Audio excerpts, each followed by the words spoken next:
All right, and we're here. What's up, guys? Welcome to this channel. My name is Mickey Vival. I'll be covering boxing, UFC, and soccer content for now. It'll mainly be like this podcast type format by myself. Um, yeah, hopefully you guys can tune in. Make sure to like and subscribe if you like this type of content. It really does help out. And yeah, I'm looking to be here for quite some time, so make sure to stick around.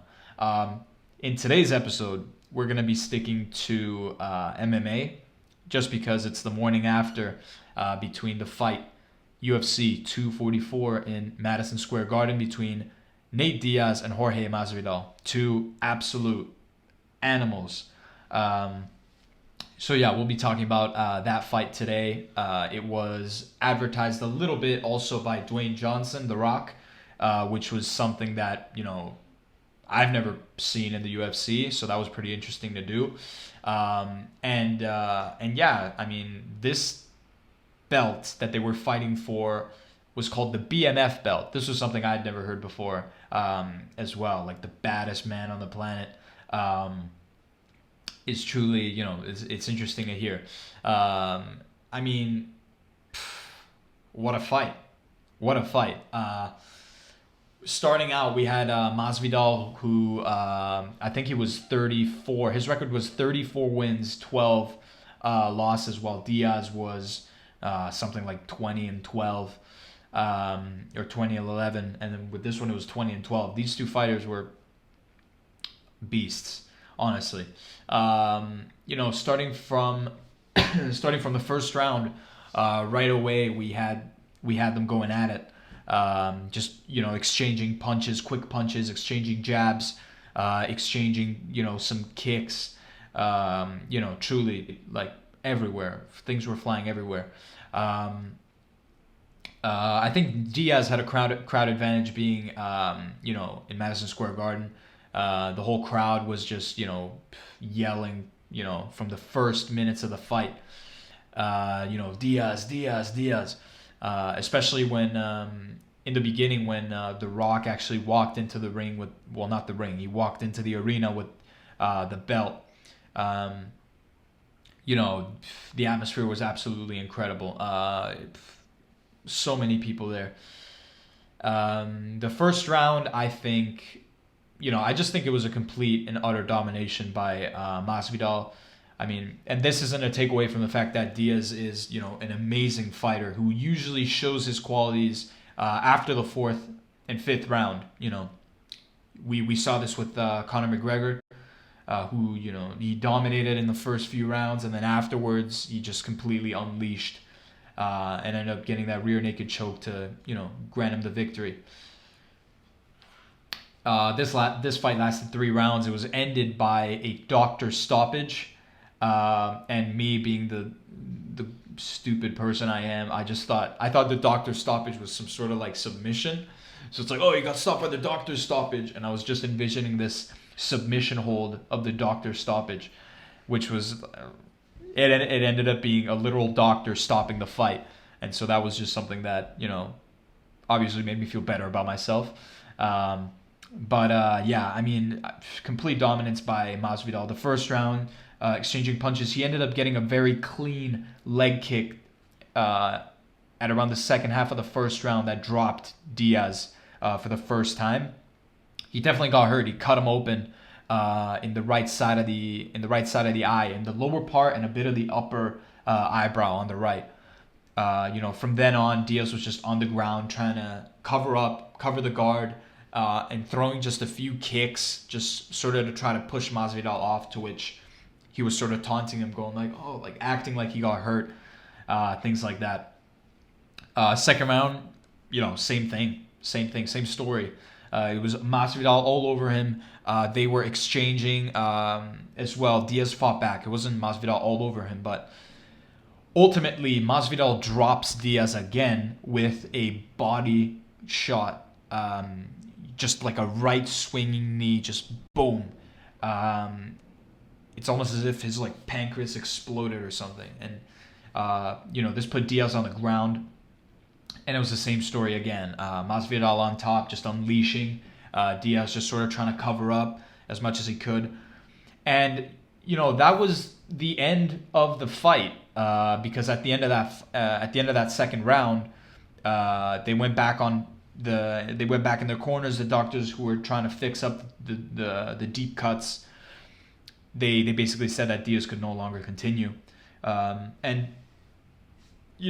there was a lot of stick to this decision. Obviously, the crowd was just booing because they thought that the fight should have kept going. A lot of fighters too, Israel Adesanya, who was watching, as well as Kamaru Usman, they were watching together. They both thought that the fight should have gone on a bit more. And me personally, giving everything that's happened in the UFC, especially with Sage Northcutt. Sage Northcutt, that's the first example that comes to mind where he just shattered his skull in like 9 different places. I thought it was the right decision personally to have that fight stopped, just because that cut was too deep in my opinion. It was just the blood was trickling all the way down to the shoulder and slightly a bit of the upper back of Diaz since the first round, and that needed stitches right away, without a shadow of a doubt. And I thought it was the right decision ultimately to stop it, just for the safety of the sport, and just for those reasons mainly. And but yeah, obviously, The Rock put the belt around the baddest man, in this case being Masvidal, and the crowd was just booing the whole time, just because of that, just because of the fact that they were just Diaz supporters from the first round to the last. Yeah, and so Masvidal ended up justifying himself and saying that they want to run it back again. It doesn't feel good to win a fight in that way. Like, his conscience wasn't clean, and so he wanted to run it back again. So we're definitely going to be getting a rematch between these two absolute amazing fighters. Hopefully in the near future. I mean, it really all depends when Diaz is cut, heals, and also when all the organizational factors are cleared up behind the scenes. But they both want to go at it 100%. Well, and it's going to be very exciting to watch this match without a doubt. Now going back to Dwayne Johnson a little bit, I just thought it was so funny and interesting, more that he got the honor of wrapping the belt around, because it's just sort of out of nowhere. You know what I mean? Like, you just get this celebrity like Dwayne Johnson to do something like that. I think it's mainly for the better of UFC, to get more eyes on the sport, especially now that we have KSI and Logan Paul fighting in the Staples Center November 9th. That's just, something that brought a lot of the new members of the audience, all those new subscribers, 40 million, an accumulation of 40 million subscribers being brought to the sport of boxing. And so UFC I think it was a way for them to up the ante. Like, who's the biggest person we can get? Let's bring him down here. Let's get him to advertise. In exchange, we'll let him advertise a little bit of his movie, because that's exactly what Dwayne Johnson was doing. That's sort of why he accepted, in my opinion, because he also has a movie coming up where he's going to star as Mark Kerr, who is an ex-UFC veteran, world champion. And that's another interesting factor, because we've seen The Rock, we've seen Dwayne Johnson do a lot of different types of movies, from comedy to action movies to thrillers, things like that. But UFC fighter is perhaps one of the first times I've seen it, which is also going to be interesting to watch, in my opinion, because Michael Kerr, if you guys look up some photos right now, go on Google and look up Michael Kerr. This guy was an absolute beast of a human. Like, he, just muscle mass, height, weight, reach, he had it all. He was a complete beast.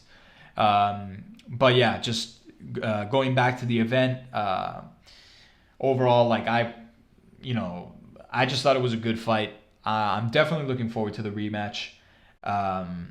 If you guys want me to talk more about UFC, I'll definitely be dividing it in like a series format. So this will be the UFC, then I'll have a boxing one, and then I'll have a soccer one. And I'm just looking forward to talking a lot about this stuff, because I'm a big fan of the UFC. Let me also, if you guys want, let me know what you guys thought of that fight down in the comments below. Do you think it was stopped too early? Do you think it should have gone on? And generally speaking, in the rematch, if it were to happen, who do you think is going to take it?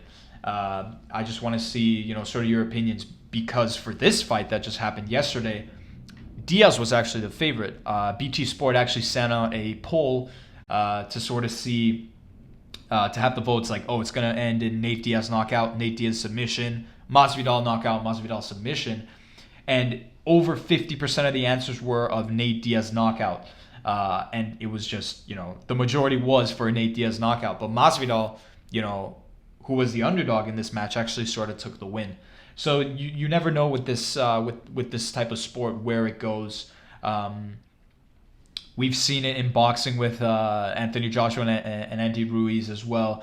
It's just, that's the beauty of it. You never know how it's going to go, how it's going to turn. But yeah, just again, looking forward to things to come. Thanks for sticking around. Like and subscribe. Truly helps out. And yeah, I'll see you guys in the next one.